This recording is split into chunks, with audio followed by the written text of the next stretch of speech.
Nos encontramos nuevamente con el antropólogo Carlos Zarur, esta vez para hablar sobre la particularidad que guarda la festividad de Hanukkah en las costumbres de los judíos de Siria, y también para saber un poco más sobre el pasado y el presente de dicha comunidad. Carlos, ¿qué tiene que ver la fiesta de Hanukkah con Siria? Es una pregunta que realmente pocos han hecho y me agrada mucho que la hagas, porque se habla que fueron los griegos los que conquistan Israel y han convertido el templo de Jerusalén en un templo pagano. Sin embargo, es importante mencionar que estos griegos no son realmente griegos venidos de Grecia, sino son sirios helenizados, que han adoptado la cultura griega y la religión griega, la manera de hablar y vestir de los griegos, como muchos otros judíos también lo habían hecho en el propio Israel, no nada más eran los sirios. Pero estos que conquistan Israel y que hacen del templo de Jerusalén un templo pagano, metiendo la iglesia de Júpiter o Zeus y del gobernador griego, en realidad, que se llamaba Antíoco, en realidad pues son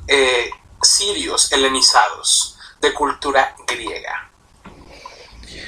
Ok, y ¿hay diferencia de las comunidades, de las costumbres de las comunidades de los judíos sirios para celebrar Hanukkah respecto a otras comunidades? Sí hay algunas costumbres que son diferentes, que específicamente los judíos sefardíes que salen después de 1492 y que al parecer, según cuenta la leyenda, llegan a Siria en el periodo comprendido entre la fiesta de Hanukkah, en alguno de los días de la fiesta, se inicia una costumbre en la cual, aparte de la vela que se enciende cada día, que se va encendiendo primero un día una vela, después 2 velas, después 3 velas, y aparte una vela con la cual se encienden esas velas llamada shamash o shamosh entre los judíos sirios, hay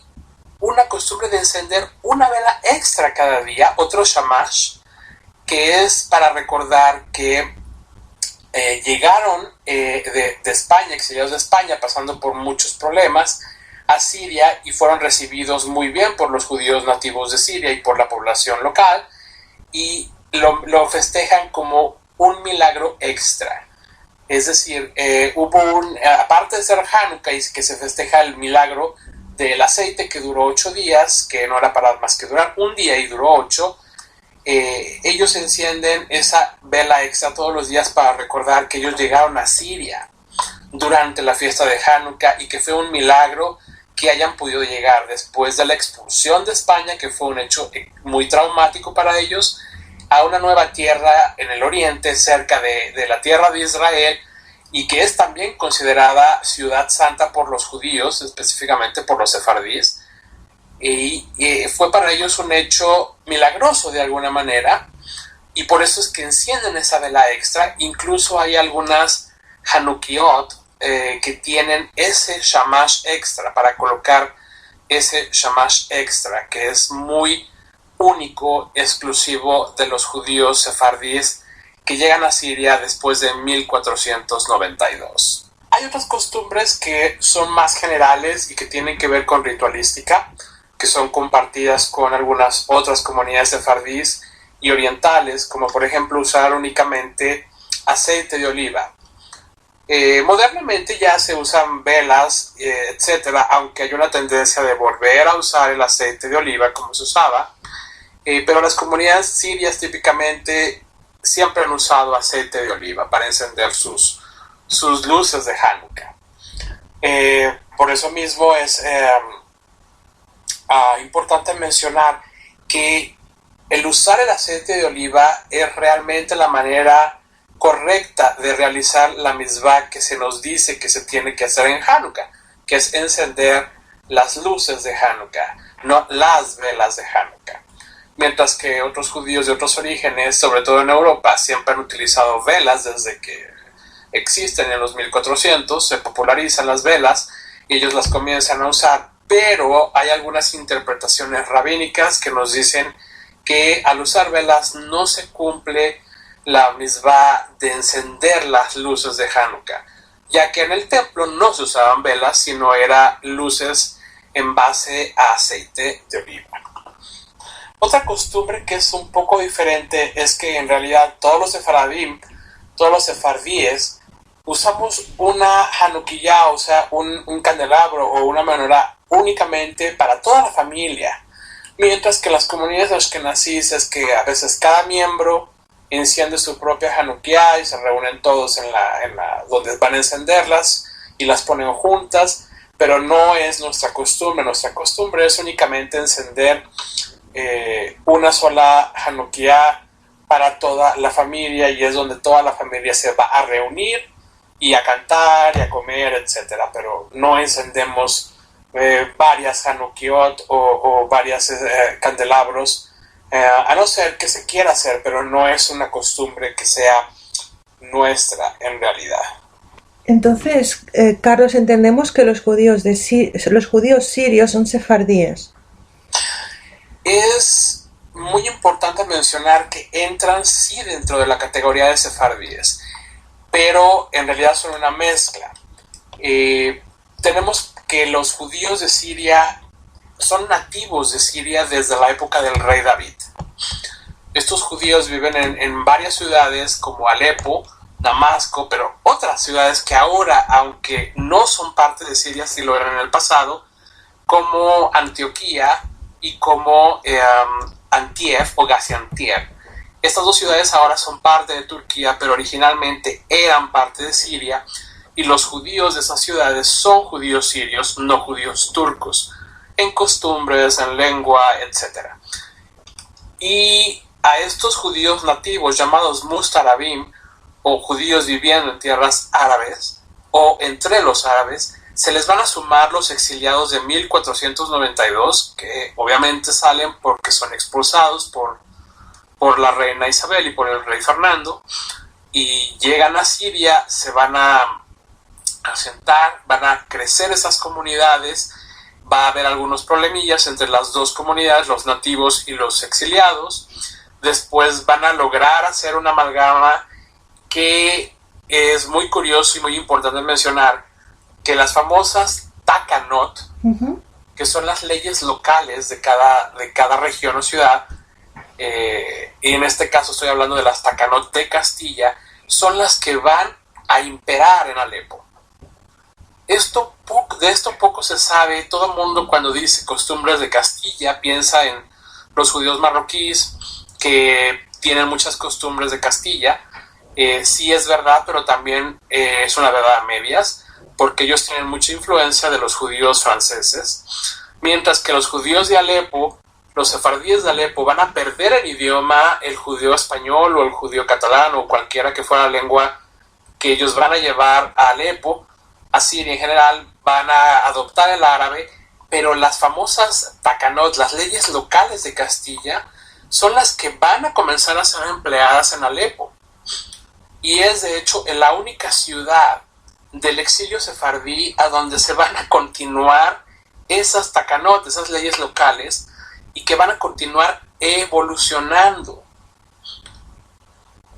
basados en esas Takanot o leyes locales originales de Castilla. Y después tenemos a otro grupo de sefardíes que llega a Alepo y a Damasco en los siglos XVII y XVIII, esta vez ya venidos de Europa occidental,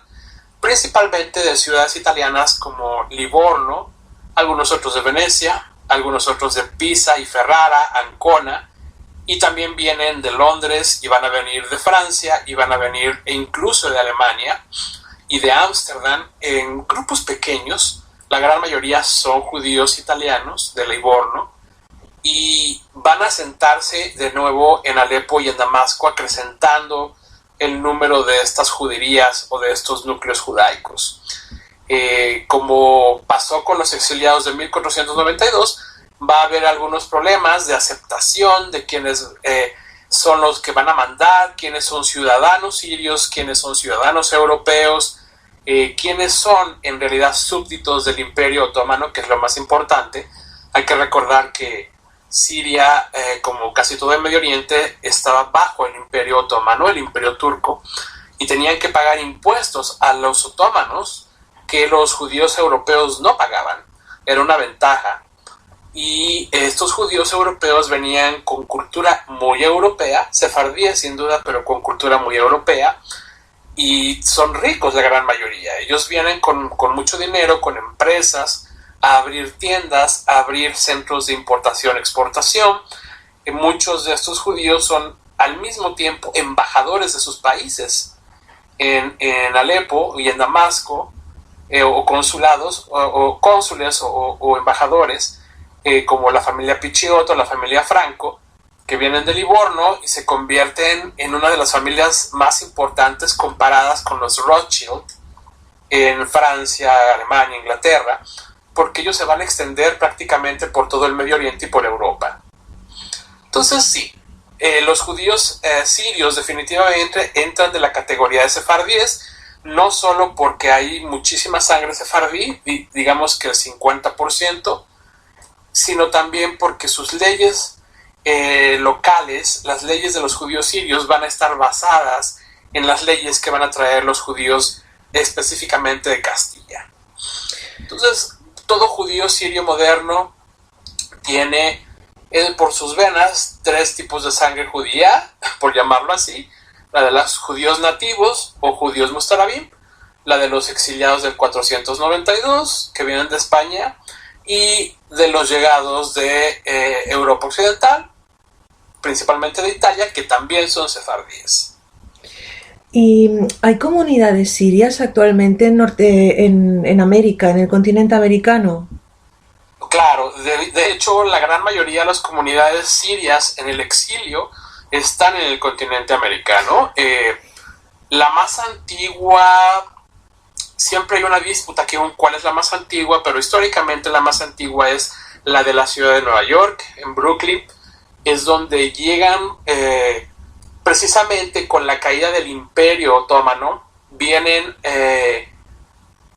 no la caída propiamente dicha del imperio, sino la decadencia del imperio. Comienzan a llegar sobre todo jóvenes, hombres, varones, en sus 18 a 20 y tantos años, porque vienen huyendo de ser reclutados en el Imperio Otomano. Estos judíos de Siria no llegan solos, llegan también con judíos de Turquía y de otros lugares del imperio que están huyendo por lo mismo, de ser reclutados en el ejército del imperio. Entonces, los primeros registros que se tienen de los judíos sirios llegando a las Américas son en Nueva York, aunque hay casos muy aislados en los cuales ya en los 1890s hay algunos que están llegando a México. Un poquito más tarde, en 1910, se vienen las primeras oleadas fuertes a Argentina, a México, y otra de nuevo a la más fuerte a Brooklyn, a Nueva York. Y después esta inmigración va a continuar y no va a parar hasta los años 80. Obviamente se vienen 2 grandes emigraciones de los judíos sirios durante los 1930s, y después se van a venir en los 1940s y 50s, después de la Segunda Guerra, cuando acaba. Y a México viene una tercera oleada muy fuerte en los 70s, finales de los 60s, en los 70s, que igual va a llegar a Argentina. Porque esto pasa paralelamente. Cuando se piensa en comunidades sirias, hay que pensar que aunque haya una comunidad en Buenos Aires, otra en Mendoza, otra en Río de Janeiro, otra en San Paulo, Brasil, otra en Ciudad de Panamá, otra en Ciudad de México, otra en Brooklyn, otra en New Jersey, en Deal, en realidad son comunidades hermanas que hasta nuestros días no han perdido contacto y son prácticamente miembros de la misma familia en todos estos países y en todas estas ciudades. Es muy importante aclarar que los judíos sirios en tercera, cuarta o inclusive quinta generación, nacidos ya en Nueva York o en Ciudad de México o en Ciudad de Buenos Aires continúan siendo e identificándose ellos mismos como judíos sirios. Es muy muy importante, la identidad es muy fuerte, las costumbres son llevadas al pie de la letra como se hacían en las ciudades de Alepo y Damasco, y se continúan casando dentro del mismo grupo. Es lo más deseable, aunque obviamente hay una abertura ya en tiempos modernos a aceptar judíos de otros lugares en la nueva diáspora, en las nuevas ciudades, pero siempre la primera opción es que se casen los muchachos, los jóvenes, con una persona de la misma comunidad. Con las últimas noticias de esta terrible guerra en Siria, etcétera, salió publicado que ya no había judíos en Siria. ¿Qué hay de verdad en esta noticia? Definitivamente ese artículo que salió hace un par de semanas diciendo que a esta familia, que eran los últimos judíos de Siria, etcétera, no es una verdad completa, es una verdad a medias, puesto que todavía hay judíos en Siria. Aunque no estén en Alepo, sí hay un puñado de judíos en Damasco, personas que no desean salir o no pueden salir por diversas razones, y por motivos de seguridad no se van a mencionar, pero todavía hay judíos en Damasco. Hay en otras ciudades del interior de Siria, ciudades no tan importantes y que están un poquito alejadas del conflicto, donde estos judíos se han refugiado, están trabajando, están haciendo su vida y no dicen públicamente que son judíos. Son muy pocos, definitivamente. Obviamente no hay comunidad como la había hace 100 años, pero hay un puñadito de judíos ahí en Siria. No ha acabado la vida judía 100%, y cabe aclarar que, aunque ese artículo menciona que la vida, que mejor dicho, los judíos sirios se acabaron, ¿no? Eso es, como ya lo expliqué, no está bien dicho. No quiero decir que es una mentira, pero no está bien dicho, puesto que los judíos sirios en el exilio han continuado siendo judíos sirios y no se han asimilado a otros tipos de judíos que hay en su entorno, sino que continúan identificando estas familias e individuos como judíos sirios. La entrevista sobre los judíos sirios, sobre sus costumbres, sus orígenes, su diáspora, ha sido apasionante, y te agradecemos muchísimo que hayas dedicado tu tiempo. Ha sido un placer, como siempre, estar en contacto y contarles un poquito más de esta saga de los judíos sirios y por ende de los judíos sefardíes, que parece que no se acaba nunca. Ahí estamos, definitivamente, es nunca acabar. Cada vez hay historias nuevas, hay descubrimientos nuevos, hay historias que no han sido contadas y que quieren ser contadas, y esto nunca se va a acabar. Es la cadena eterna del judaísmo, que siempre está con un eslabón nuevo que no se rompe, nunca se acaba. Y de hecho ese es el mensaje de Hanukkah: resistir la asimilación, luchar porque la llama del judaísmo continúe viva, ya no solo como religión, sino como cultura y como pueblo, que es muy importante, que podría ser el significado moderno de Hanukkah, que la perseverancia del pueblo judío en continuar existiendo. En cualquier caso, un mensaje precioso. Muchas gracias y que estén todos muy bien. Feliz Hanukkah, Hanukkah alegre. Gracias, Carlos, Hanukkah alegre.